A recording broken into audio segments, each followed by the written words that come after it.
Bonjour à tous, merci d'avoir répondu présent à cette invitation pour ce café Ma Boussole et Dents.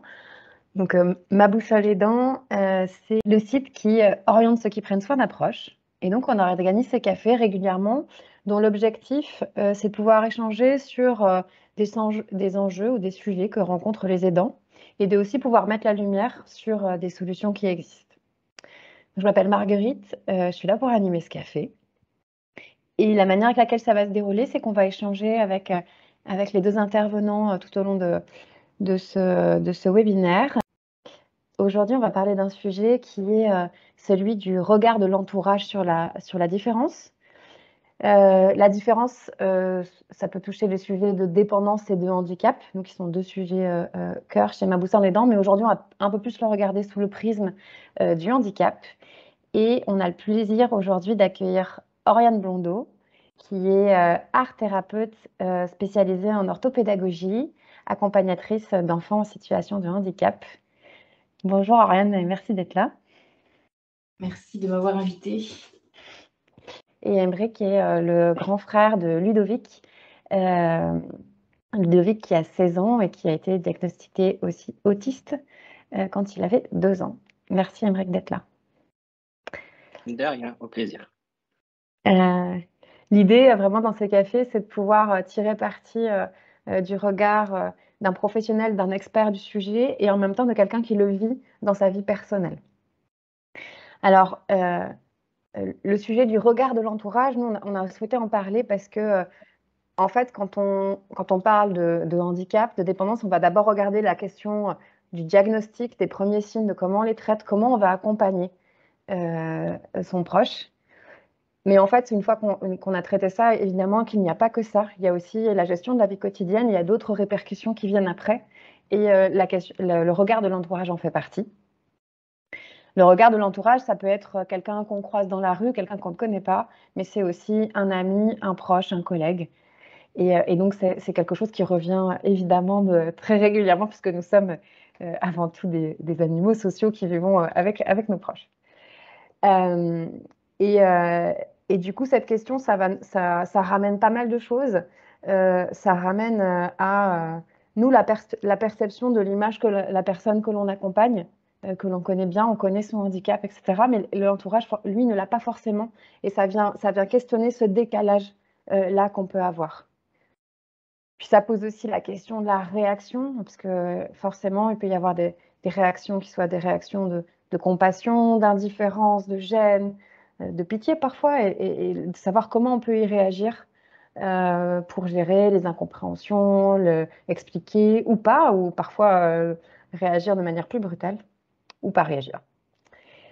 Et puis, plus globalement, ça pose cette question du regard, finalement, ça peut interpeller aussi, parce que ça pose la question de sa propre perception de ce qu'est la normalité, ce qu'est la différence, ce qu'est le handicap, et de la vision de la société dans laquelle on aimerait vivre.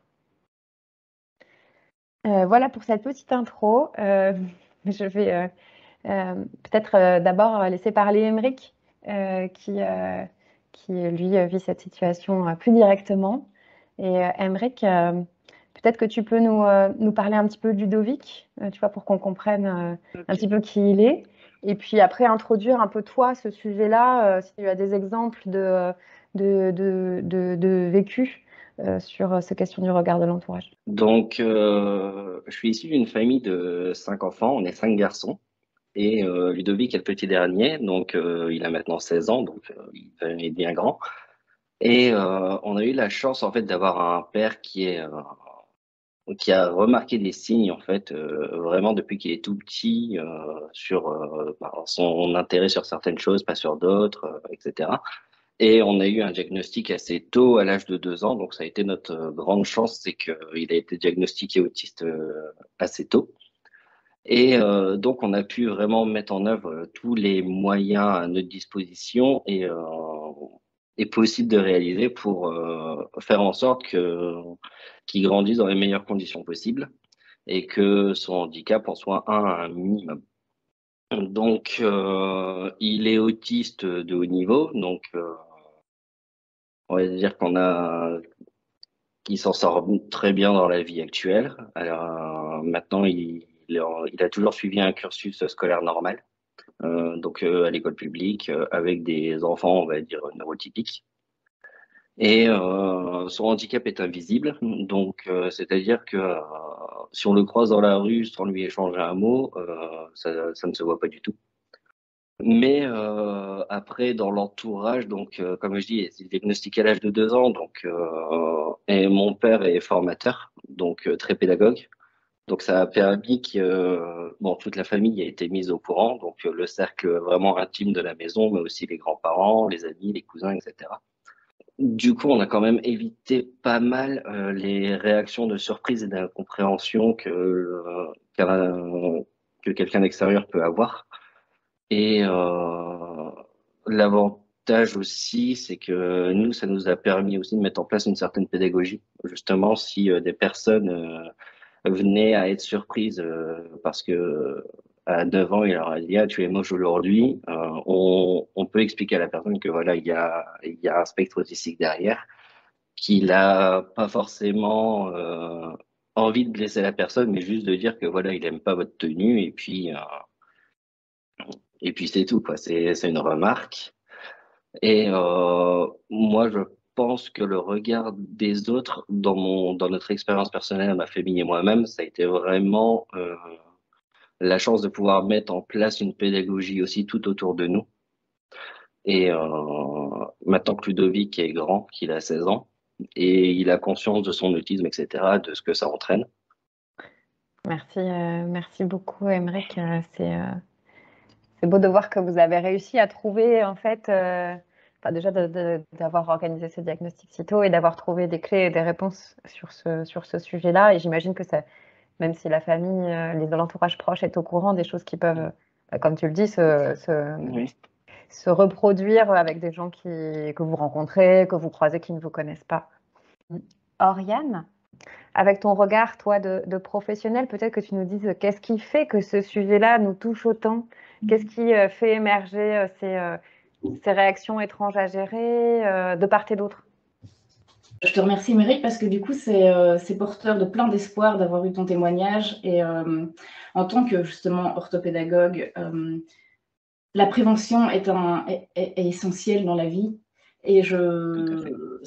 c'est assez touchant, justement, d'avoir entendu ce partage où, ben voilà, dès l'âge de 2 ans, il y a eu un diagnostic qui est tombé, qui a été posé, où la famille a pu réagir. Et c'est une base essentielle, justement, à cette acceptation, au regard de la société par rapport à la différence, par rapport à la norme, par rapport au handicap. C'est pouvoir accompagner, c'est pouvoir informer, pouvoir proposer des outils, et ceci de manière le plus rapidement possible, en fait, pour pouvoir justement être au monde avec des besoins. Et encore une fois, qu'est-ce que la norme, qu'est-ce que sont des besoins, en sachant qu'on a tous des besoins spécifiques au final.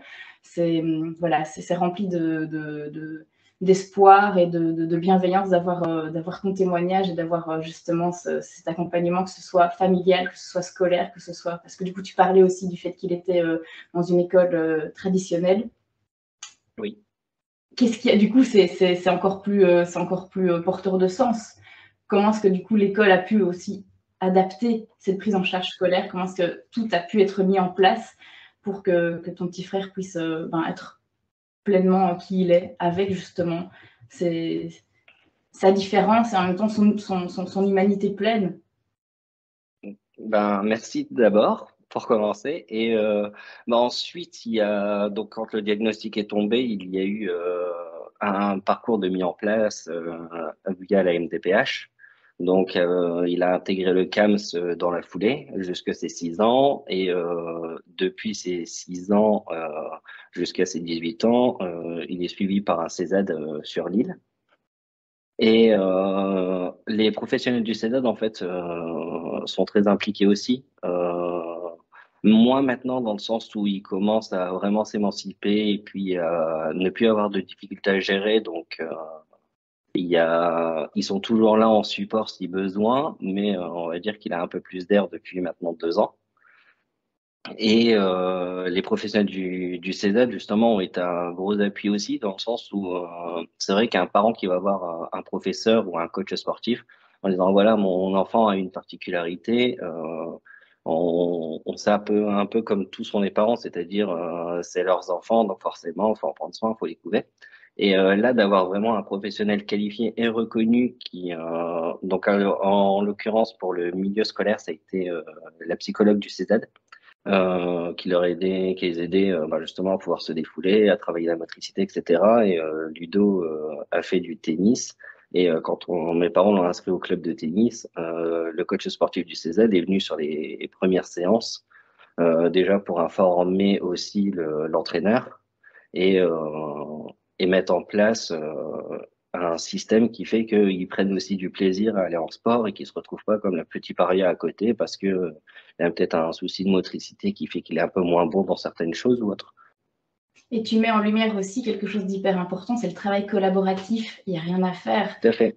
C'est essentiel de pouvoir échanger, de pouvoir créer et de communiquer en tant que professionnel, mais aussi en tant que famille, en tant que fratrie, en tant que personne qui accompagne une personne avec besoins spécifiques. Et ça, c'est quelque chose qui est vraiment à remettre au cœur du quotidien pour pouvoir justement proposer un accompagnement sur mesure et adapté. Tout à fait.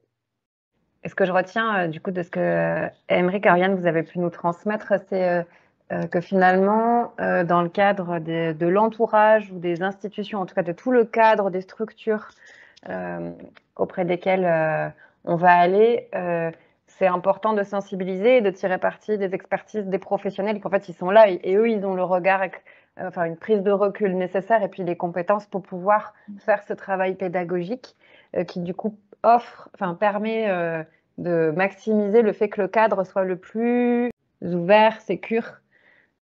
Et du coup, j'avais une question peut-être autour de ce qui va être hors cadre, la personne qu'on croise dans la rue ou une situation inattendue. Comment on peut gérer ça? De plein de manières différentes. Et ça dépend tellement du contexte et tellement de ce qui va se passer dans le moment. Mais je vais partir d'un exemple que j'ai vécu en tant que professionnelle. Donc, du coup, j'ai travaillé pendant 12 ans dans une école secondaire spécialisée avec des adolescents avec besoins spécifiques avec handicap de grande dépendance. Donc, du coup, il n'y avait pas justement ces interactions sociales fonctionnelles ou parfois quand on allait au musée, quand on se rendait dans des transports en commun, il y avait parfois des regards, des interrogations, des détournements de regard aussi, des questionnements assez déstabilisants. Et en tout cas, la manière dont moi je réagissais en tant qu'adulte, en tant qu'humaine qui se déplace dans la société pour pouvoir jouir d'un musée, d'une exposition et faire partager un moment, et qu'il y avait des adultes qui étaient assez questionnés et en questionnement, aborder le sujet du handicap, le fait que ces adolescents-là étaient non-verbaux et que ça a amené une forme de communication pour pouvoir justement amener une forme d'autonomie, une forme de présence au monde pour permettre en fait une évolution et un épanouissement en fonction des besoins, en fonction de la situation. Ouais, donc c'est continuer ce que tu dis, en fait, ce travail de pédagogie, de sensibilisation, parce qu'en fait, les gens, c'est vrai, ne savent pas. Mmh. En fait, ils peuvent avoir des a priori, peut-être, mais en tout cas, ils ne savent pas. Et donc, c'est pouvoir faire ça. Toi, Aymeric, est-ce que c'est dans avec ta famille, est-ce que c'est comme ça que vous avez géré ces situations-là? Oui, mais après, comme j'expliqué au début de mon témoignage, c'est que nous, on a eu la chance d'avoir un diagnostic très tôt. Ouais. Donc, ça nous a vraiment permis de mettre vraiment en place toute une pédagogie autour.